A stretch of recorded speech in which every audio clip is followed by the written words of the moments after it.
Welcome to the second night of Wrestlemania 37. Now let's make this a very clear perspective. Night 1 was damn good, but it wasn't the greatest show I've ever seen. It was damn good. This show, part 2, mixed bag. Literally a mixed bag show. Now, I'm sure everybody else is going to say this is epic, that this show was wonderful, and altogether both shows easily could be a top 10.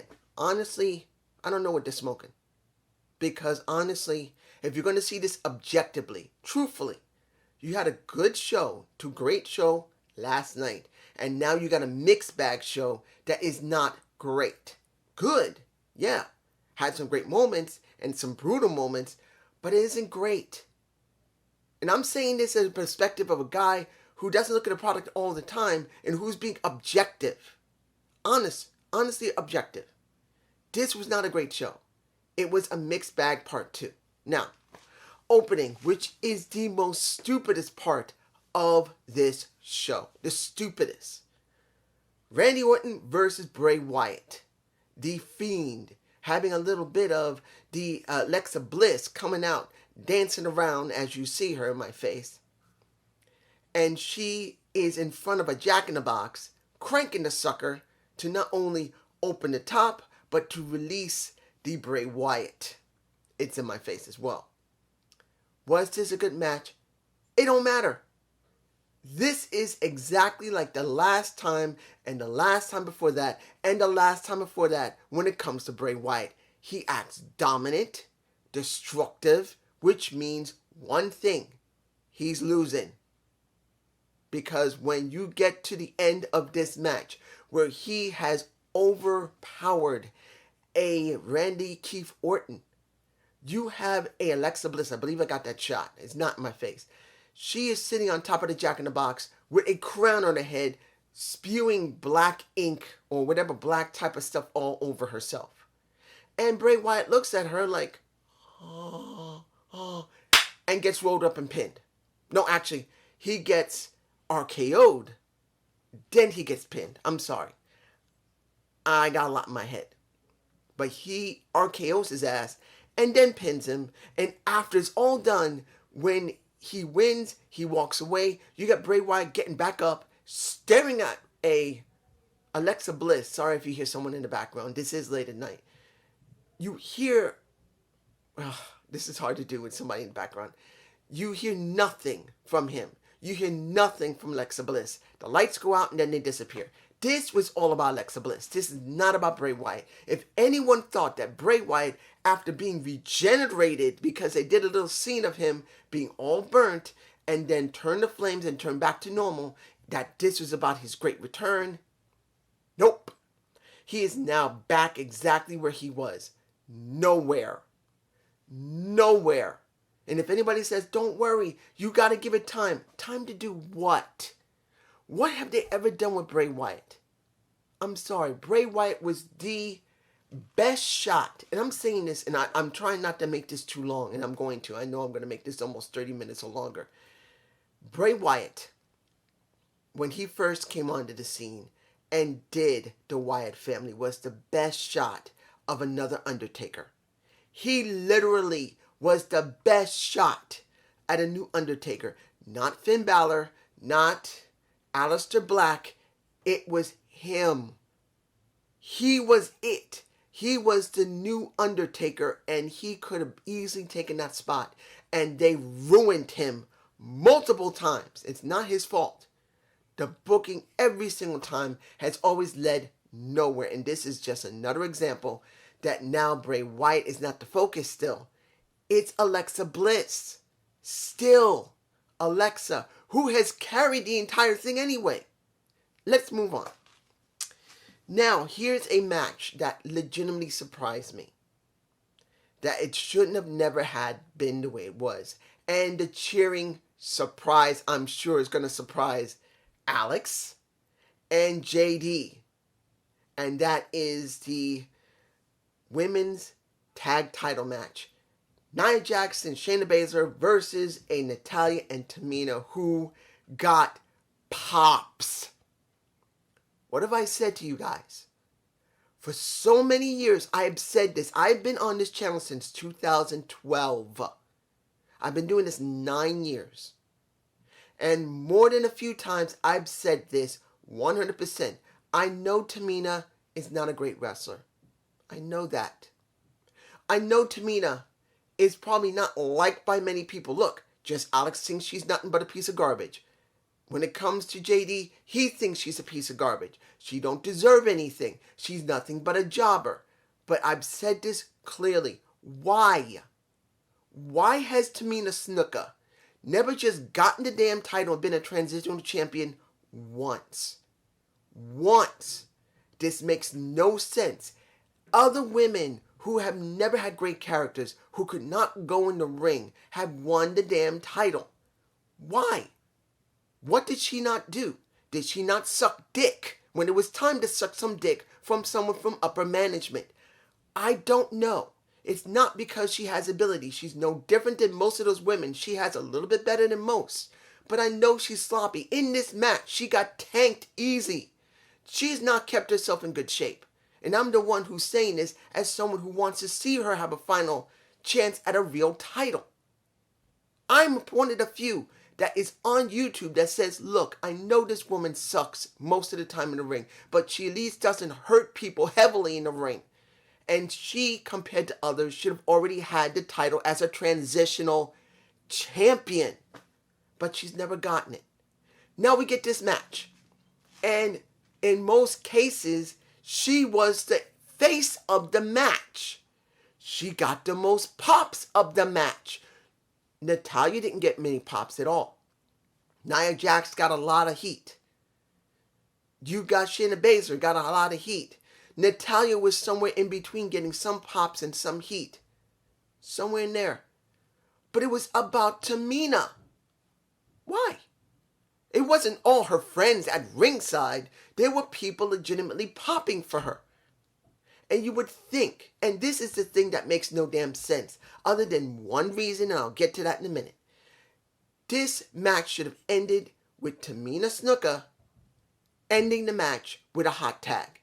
I'm not saying I wanted her to end this match with a hot tag and win it, because you heard me. If you looked at my night 1 review of WrestleMania, it should have been the Riot Squad who won. And I'm a person who speaks for the Tamina Snuka, one of the few, if any, who says she should at least gotten the title once in her life, to get a woman's title match, or in this case, if they had built her properly, the tag titles. But no, she didn't get shit here. And there's only one reason for it, and it's in my face right now. You see the opening of the show with Titus O'Neil and a Hulk Hogan was exactly like night 1. People mostly booed and cheered him, and that's Hulk Hogan. They cheered a Titus O'Neil. Of course, he's from Florida, but he got boos and cheers, and that's a Hulk Hogan. This happened twice. When they came out the second time to thank the fans, who came out? The new Sarah Jesse Raphael, I believe her name is that. It's been so many years since I thought about that talk show host of a Bailey. And I'm saying it's not bad that she's doing it. But guess what? After she gets her pyro, guess who comes out? What do I say? Now, mind you, they may still not come back to WWE. This is still a rumor that they're going to come back and wrestle. But if it's not rumor, why do you think Shayna Baszler and Nia Jax not get the titles, and Tamina Snuka got pops? It's because Twin Magic may be coming back for those damn titles. The one thing neither one of them ever had a chance to do, because there has never been a tag title in their time period in the WWE. That ended in the 1990s. Around maybe 1987 to 1990, that's when they had tag titles for the women, and it got retired. This is something they've never had, and I'm sure they want them. So this is what you get. Now, let's move on to Sami Zayn versus a Kevin Owens. Now, I didn't see a lot of Sami Zayn's conspiracy angle, but what little I saw was interesting. trying to say literally that he's being given the shaft. And honestly, in real life, he kind of did get the shaft, because since WWE does not allow third parties to do any work with any wrestlers anymore, you can't see at all. And he is from, I believe, Saudi Arabia. No, Syria. I believe Syria. Sorry. He's not from Saudi Arabia. He's from Syria. And that is Sami Zayn. He's originally from Syria. And he likes to do charity work. He can't do it anymore because of the third party. Unless they made an arrangement with him, he still can't do anything. So he has kind of been screwed, unless he made the arrangement finally. But this angle wasn't 100% bad. And then you finally see something that I think both of them have been promoting for a while. Kevin Owens go up against Sami Zayn at WrestleMania. I know these two really are friends in real life, and they wanted to do a WrestleMania match together. You got Kevin Owens doing Seth Rollins, and Sami Zayn, I forgot who he's working with the last time. I don't remember. That was in 2019. I don't remember. Or was it 2020? I do not remember. No, he wasn't there, due to the fact that because he didn't want to get caught in the pandemic. That was Seth Rollins and Kevin Owens. He didn't want to be there. He stayed home and he got nothing. So now they get the match together. And Logan Paul is there. Now, mind you, I'm not a Logan Paul fan. I don't give a damn about Logan Paul. Logan Paul, to me, is not one of the greatest YouTubers there is. He's basically he's a whore when it comes to trying to do whatever it takes to get attention. That's the truth. Having him there, honestly, didn't feel like it was necessary. They could have stuck any celebrity there to do the job they needed. Honestly. And I'm sure on this podcast, he's going to be talking about that mess, saying, oh, they do this, that, and the third in the wrestling ring. And then when I took that damn stunner, which he did after the match was over and Kevin Owens won, he said it was weird, but it was cool. I'm sure he'll say that. But when it comes down to it, they could have stuck any celebrity there to do the job. Any. Logan Paul's just one they called because he's got 23 million subscribers. Well, 22.9 million subscribers on YouTube. There you go. I didn't give a damn. Now, the U.S. title match of Sheamus and Matt Riddle. Now, Matt Riddle came across RVD and came across a little bit of the Khali. And I want to say this before we get started. You got two Hall of Famers there. RVD 100% earned his right as a Hall of Famer. Great Khali. I'm sorry, guys. Anyone who's a Khali fan, and believe me, I don't hate the guy. I don't hate him. I don't. But as a Hall of Famer, you should have given the Giant Gonzalez a ring instead of the Great Khali. If you're going to be honest about that. If you're going to give a big man a Hall of Fame ring, give it to Giant Gonzalez, who the Undertaker had one of the worst matches he ever had, because the Great Khali was always very stiff in the ring. He always was. Yes, he was entertaining in some moments, but to be a Hall of Famer, I just don't see it. They're only doing it because he's from India. And he's trying to promote Indian wrestlers. That's why he got it. Now, mind you, if he's working hard in India, and I'm making it clear, and I'm not taking nothing from him, if he's a promoter in India, and he's working hard for the WWE, if he is really working hard and trying to bring in Indian wrestlers, honestly, I can understand why they're doing it. They want to reward him for making... Well, they're trying to reward him for really hard work and trying to bring in new people from another country. They don't really got much of an influence yet. So I will give it to him in that respect. But as an in-ring competitor, no. No, he was not that good.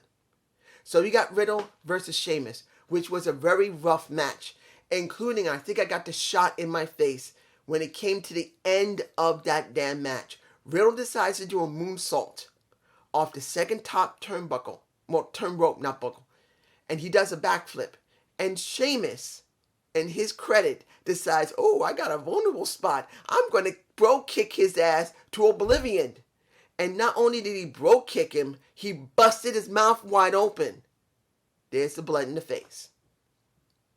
damn, that was rough. He legitimately kicked him so hard in the face.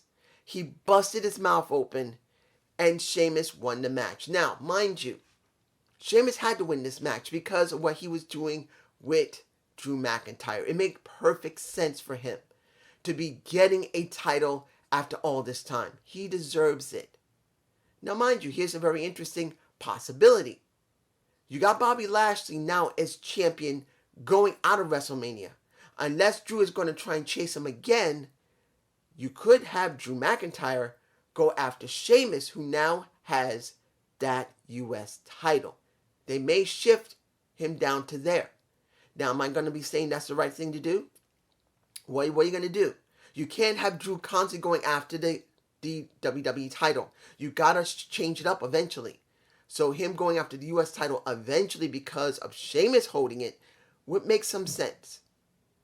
But I would love it, and this is just me, I would love to see them do Scots versus Irishmen. That Drew McIntyre says, you know, I can't stand you. You always act like a stupid Irishman. He says, oh, really? You think you Scots are better? You think you've ever been better than us? I want them to do Scots versus Irishmen. Why not? They're both from the Celtic people. Just one was on an island called Scotland and one was on an island called Ireland. I want to see them fight as Irish and Scottish. I know they don't normally do that, but it would be interesting. That's just me. You tell me below. Now, the match that I did not know how it was going to go. This is the IC match of Apollo versus Big E Langston. Now, Big E had a nice entrance. I enjoyed it. Not because the music was great. Honestly, I don't really care that much about rap. It's very rare that any type of rap catches me, or hip-hop for that matter. I'm not a big hip-hop or rap guy. There's very few songs that ever get me. Very, very rare. This song that they did, which is his theme, it meant something. And you could see in Biggie's face how important it was for him to hear this and interact with it. Big E Langston, to me, and I have my thoughts on Biggie because I have an idea for Biggie going forward. But it was good for him to see. Once you see Apollo come out, and you guys tell me below, I don't know, honestly. I'm going to be honest here. Me, I do not know much about African history, culture, or even African weapons. Or Nigerian weapons, for that matter, in ancient times. But you tell me below, doesn't that weapon look like the weapon from Star Trek that the Vulcans used to use in the fight that Captain Kirk had to fight against Mr. Spock? Doesn't it look like it? Now, mind you, I'm not saying that it isn't a real weapon, but it sure looks like it. And I'm surprised he didn't use it during the fight. Because in the very beginning, we got nothing but them wailing at each other with kendo sticks. They went straight into kendo sticks and they started wailing at each other. You know what I would have liked to see that they could have done? And I've actually promoted this more than a few times. A Singapore cane match. If you want to show how tough Apollo is compared to Big E Langston, let them have a regular match and then show who's got the biggest balls. That when the other one lost, they got to stand there and get their ass whooped with a kendo stick and they can't leave until the other is satisfied that they have done what they're going to do. I think about 10 or 20 hits from a kendo stick, full strength. That's what I would love to see. And I think Apollo and the Big E Langston, the Biggie, would be great for that. Now, this was actually a very good match for me personally. I was very curious about this match to see how far they were going to let Apollo go along with Biggie to try and put them both over. Did very well. Apollo literally got his ass handed to him multiple times by Biggie. Biggie lifted him up. Well, let me back it up a little bit. At one point, Biggie tore the steps apart, put it over to the side, and then decided to grab Apollo once they finished their little fight and slams his ass directly on it very hard. It must have hurt. It did. But by the time the match was over, because it was quite brutal to a certain extent, you got the Apollo trying to do a do a splash onto Biggie, onto a table. Biggie was about to get him, and then this extremely large guy comes in and whoops Biggie's asses. He had multiple asses, and they got beaten because he's going like this after he got hit straight in the head, like chop. Right here, he was laid out, and an Apollo was dragged on top of him, and that was it. Now, here's a problem. Big problem. You now have two very big guys, and I don't know if I agree with this. You got Almost is working with AJ Styles, and now he just won the tag titles. And now you currently have a Apollo of Nigerian descent. I am a Nigerian. I am of Nigerian descent. And I will have my championship. And now he has a partner that's nearly 7 foot tall or more, probably the same height as Almost. Now you got two monsters, along with a Braun Strowman. Now Braun Strowman is on SmackDown. Now you got another big monster that's with Apollo. I'm not fond of this. You shouldn't have too many monsters on either show. Now, of course, it's only one monster, and that is on Raw because they won the Raw Championship, and that's AJ and Almost. But now you got two monsters that are on SmackDown. And I do not agree with this. Might not be the wisest thing to do. But it's just me, guys. Tell me below if you think having Apollo with a partner that is big as Braun Strowman or bigger is the wisest thing to do. I'm just saying. Now, the Raw Women's title match. Rhea Ripley versus Asuka. This is my brutality! That woman screaming her ass off. I'm not usually into metal, but she sounded pretty good. Okay. I'm not saying that was perfect, but it was okay. Here's the thing. Asuka was out for at least a month because Shayna Baszler knocked her teeth out of her mouth. And before that, she wasn't really doing much. Honestly, she wasn't. So now we have Rhea Ripley. This is pissing me off. Rhea Ripley. Charlotte should have put her over last year and did not. All that mattered to Charlotte was Charlotte. And I've always said this, 100%. Charlotte outside the ring is probably one of the nicest people you can meet. But when she's in the ring or when she's working in her job, she's going to do whatever she can to get ahead of anybody. And Rhea Ripley got screwed over twice. And that hurts. So now what does this mean for Rhea Ripley? Doing a great job with Asuka. This was a very hard match, and she looked like a beast. She did. She mostly woman-handled Asuka and finally destroyed Asuka. But what does this mean for Rhea Ripley? Her first day on the job, in there she goes for the title, and at WrestleMania, she now wins it. Does that mean she's going to have a long title reign? I'm not buying it. This might be transitional. And to be honest, it sucks. Because Rhea Ripley could give us something new with every woman on the roster we have. Mandy Rose, Dana Brooke, Naomi. I know they're on other shows, but soon they're going to do a shakeup. They should be doing a shakeup after this WrestleMania. So a lot of the women that are on SmackDown and a lot of women on Raw are going to switch sooner or later. There's going to be some type of switching. And you never know who's going where. Now, I think Naomi's going to probably stay on SmackDown. But you never know if Rhea Ripley is going to switch places.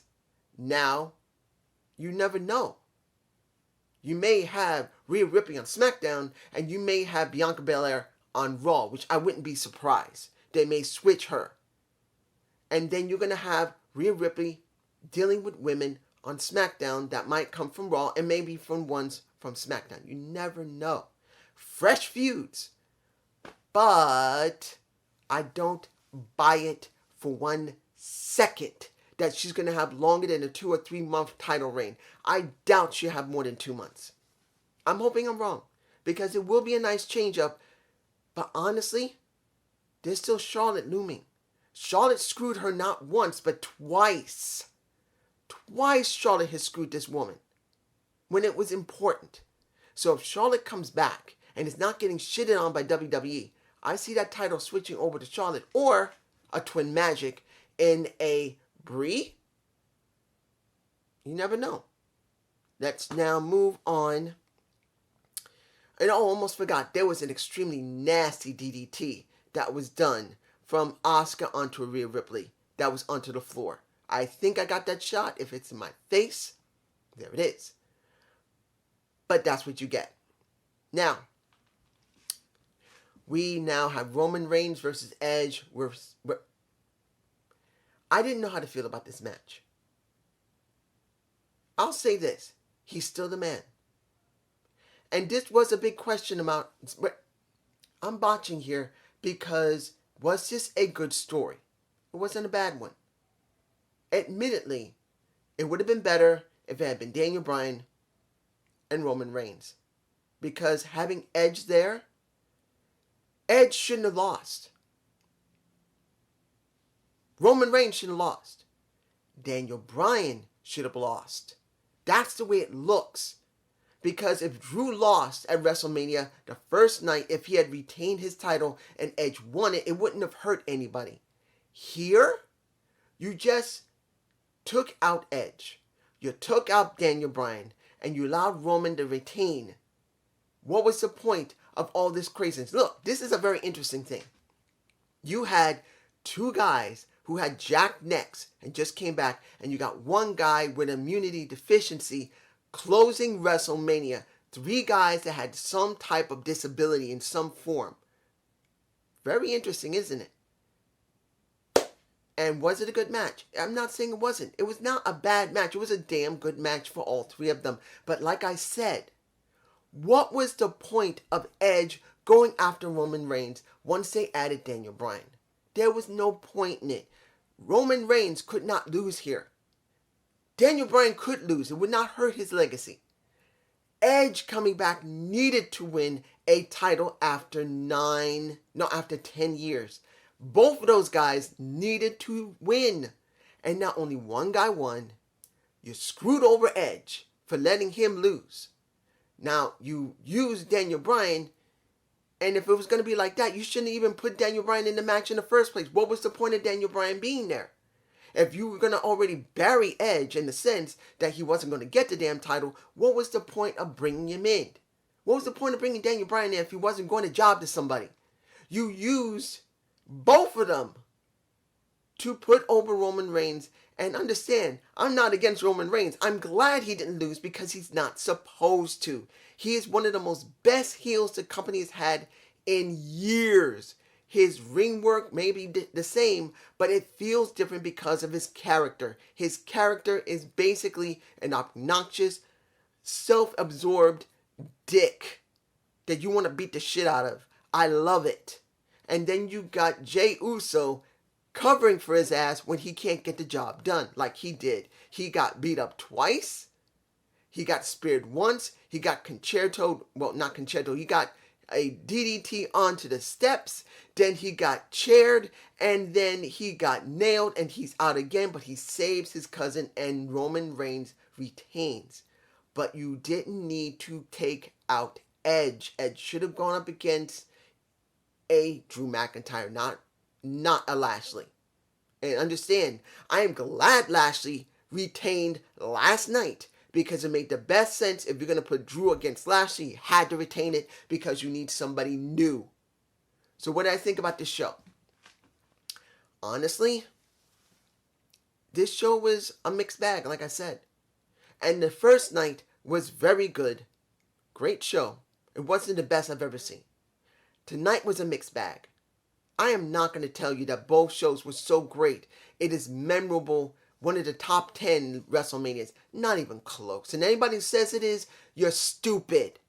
Not because I'm showing you disrespect, but you're looking over all the stuff that happened on both shows. You can't honestly think in a whole that both shows are great enough to be considered within the top 20 to 10 that you can actually see a WrestleManias. I'm sorry, no. No.